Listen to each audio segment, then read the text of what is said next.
For a long time, Florence was defined as the Athens of Italy, thus giving a stereotypical interpretation according to which its economy would be irrelevant, obscured by its artistic dimension. I will now show you a completely different side of the city.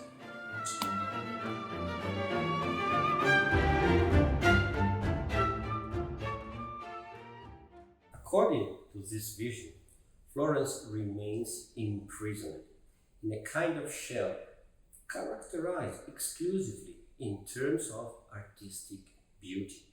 The city would be affected by a sort of narcissistic virus due to an attitude firmly focused on its landscapes and masterpieces.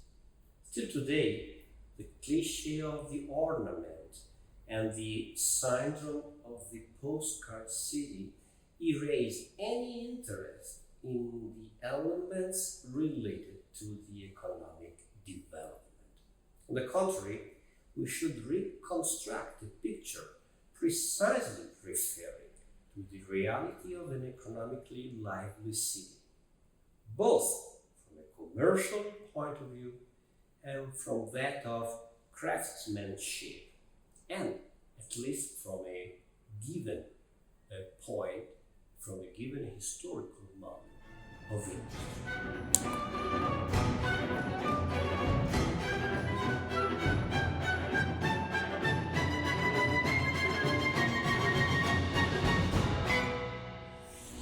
We are going on visiting the old railway station.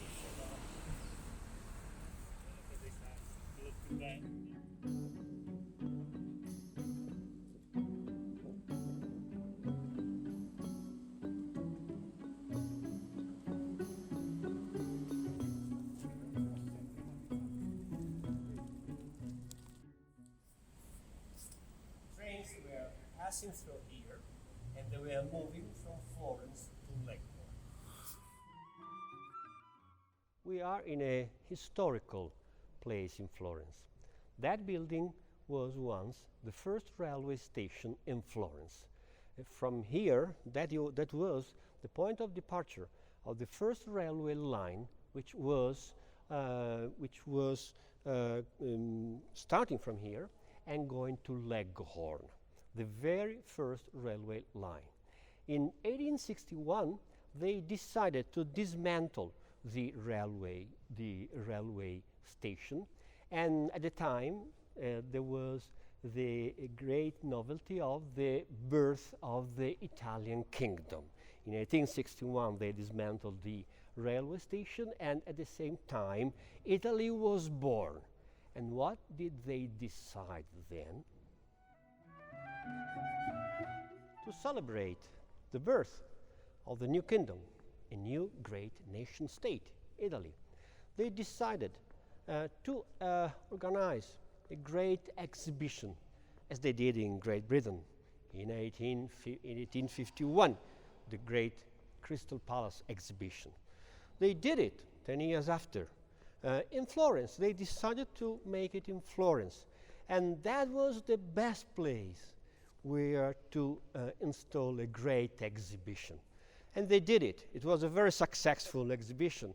It was open for months, and many people visited this building, in which 21,000 products, objects, the most innovative objects and products from an economic point of view, from a technological point of view. It was a great success, and it was visited by so many people who were impressed, who got so impressed from this great space, great railway station, which had changed its destiny, which had changed its destination from a railway station to a great place where to host the first great exhibition of the new state, 1861.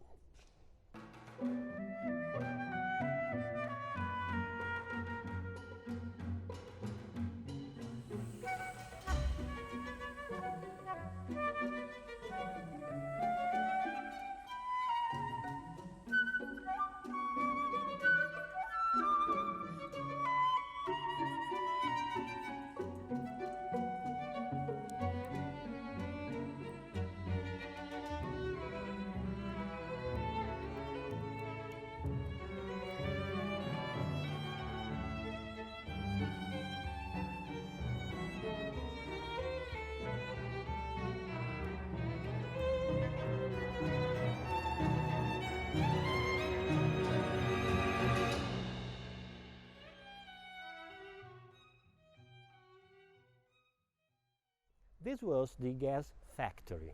It was built approximately in 1845. It was one of the first gas factories in Italy, and Florence was one of the first cities which were illuminated by gas. It was a French enterprise which built the gas factory in mid-19th century, and it was a great investment, and it was a great novelty at the time. Manufactured gas produced with coal instead than olive oil, and it was giving a very brighting light. It was much better than in the past, and the gas was destined to illuminate the city center streets, the major theaters, the major shops, and the most relevant noble buildings in the city. We are so nearby the river because the coal was carried by ships on the river. And we are also 1 kilometer from the city center. Why? Because the gas is bad smelling and the gas is dangerous. And so they decided to install the gas factory here, far away from the city center, in order to avoid a very strong disturb and to avoid danger of explosions.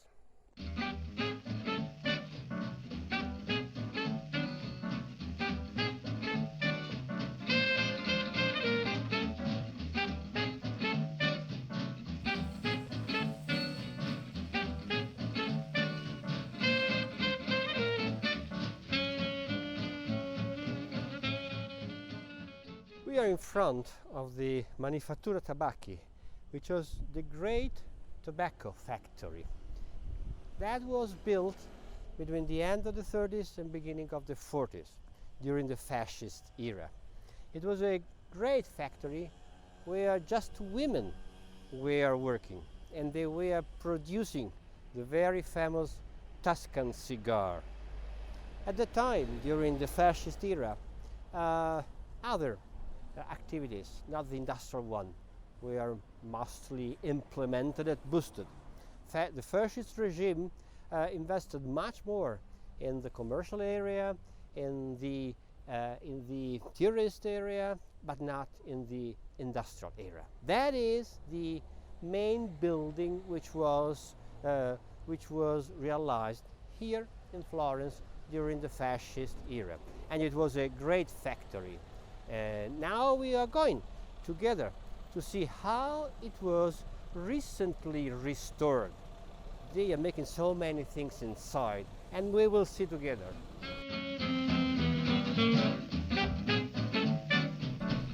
This is the entrance gate of the Manifattura Tabacchi today.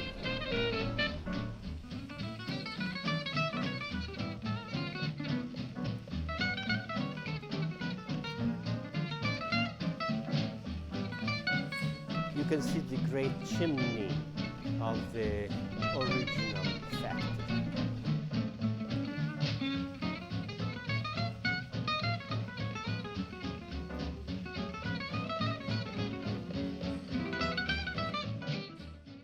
This was full of women because the workers in this factory were traditionally women. That was one of the greatest tobacco factory in Italy.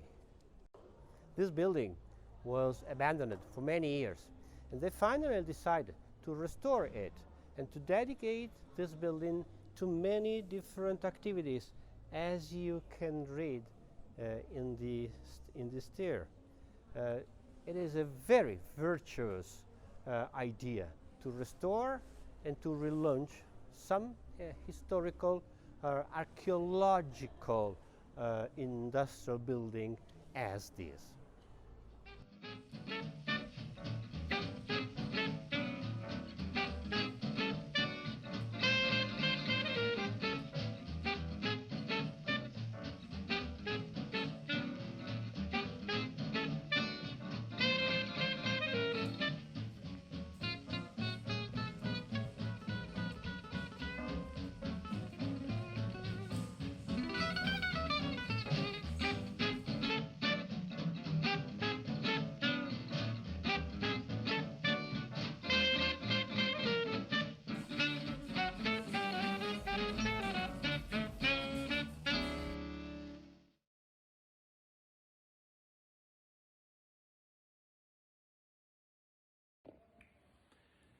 Good morning. My name is Paolo Fantacci. I have been the president of the American Chamber of Commerce for many years. I am very happy to have the chance to speak to you, and I will start with a personal story. My mother, Marjorie Moore, at the age of 18 years old, came and studied, as many of you, in Florence. With 12 other girls from Chicago, Illinois, she came and studied for 1 year. In her trip back to the United States, she met my father, Giuseppe Fantacci. Giuseppe Fantacci was the youngest son of an Italian industrialist who had a straw hat factory in Senior, a small town. When my grandfather had difficulties, he had 300 employees but had few orders. He sent his youngest son at 21 years old to the United States. My father, thanks to the fact that he opened an office in the United States, was able to get enough orders to be able to have my grandfather factory open. So I'm very grateful of the fact that my father went to the United States. Why I'm telling you this? Because this is a typical example of how important and how can be beneficial this exchange between the two countries. My father, after he had been in the United States, came back to Italy several times, and in his trip back, he met Marjorie Moore, my mother, who had studied in Florence, who was coming back into America. They fell in love in a beautiful cruise ship, and they got married. They had 6 children. My father then lived in the United States for 20 years and became one of the largest importers of Italian products into Italy. He had his own company called API, Artisans Products of Italy. When he came back to Italy to start another business, importing American products. He was the first real important importer of American products. He had, amongst others, Paul Shalom Ray-Ban sunglasses, Parker pens, Zenith radio and televisions, and Honeywell products, and General Electric refrigerators. So this shows again how beneficial from an individual and from a family the relationship. I have witnessed through the years how much many people have gained between this relationship between these two countries. I want to also remind you that during our terrible flood, many of you do not know, but in 1966, our beautiful river Arno created a big problem.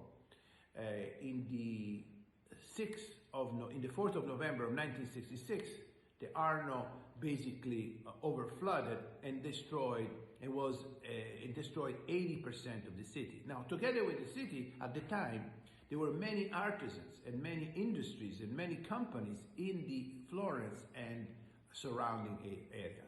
My father took a film of the flood I was present, I was only 11 years old.